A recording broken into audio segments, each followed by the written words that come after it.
This is a short video from the ONS covering leading causes of death in England and Wales for 2009.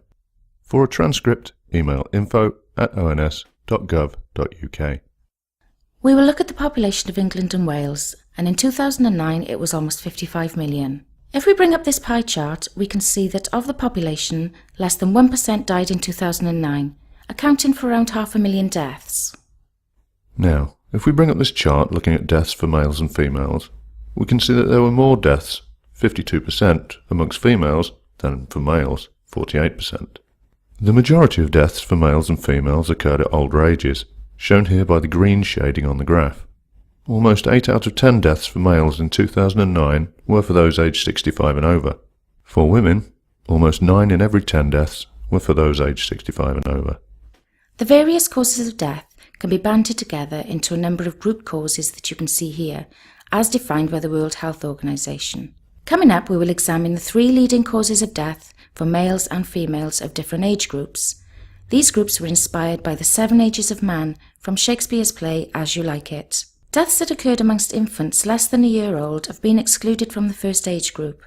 This is because these deaths tend to be due to particular causes specific to that young age, presenting difficulties when comparing with deaths occurring at older ages. If you require information on infant mortality, please visit the ONS website. So let's look at the first age group, those between 1 and 4.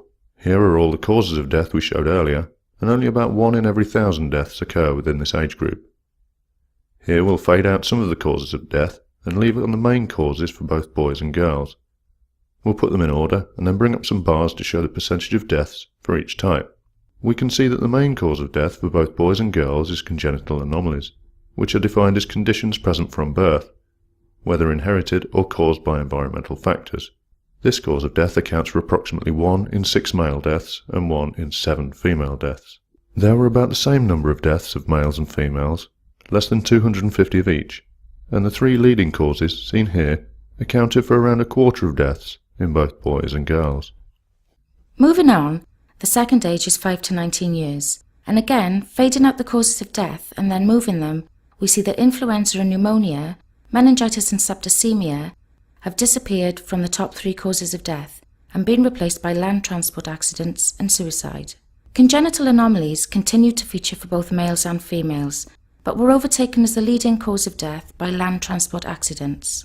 Suicide was the second most common cause of death for males. Legally in England and Wales, a verdict of suicide can only be returned for people aged 10 years and above. Although the number of deaths in the second age group is still relatively small compared to what we will see at older ages, male deaths have noticeably increased compared to females, starting a trend that will only be reversed in the final age group.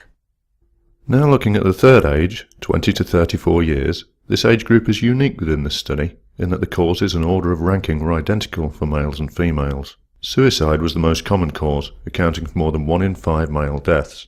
This was followed by land transport accidents and accidental poisoning. These 3 leading causes accounted for almost half of all male deaths in this age group, but less than a quarter of female deaths. The fourth age is 35 to 49 years. From this age and onwards, accidental causes were no longer among the most common causes of death. Instead, leading causes of death in these older age groups tend to be dominated by chronic diseases and conditions, some of which can be linked to lifestyle. For those aged 35 to 49 years, suicide was replaced by coronary heart disease for men and breast cancer for women as the most common causes of death.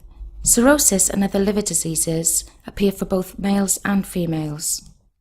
The fifth age we will consider is 50 to 64 years. Suicide was no longer within the 3 leading causes of death, but instead lung cancer makes its first appearance. The number 1 cause of death remained unchanged from the previous age group, with coronary heart disease accounting for 1 in 5 male deaths. This cause also appeared for females, ranked 3rd. Lung cancer was the second most common cause for both males and females, accounting for around 1 in 10 deaths. Now we come to the sixth age, which is 65 to 79 years. Breast cancer and cirrhosis disappear from this ranking, being replaced by stroke and chronic lower respiratory diseases.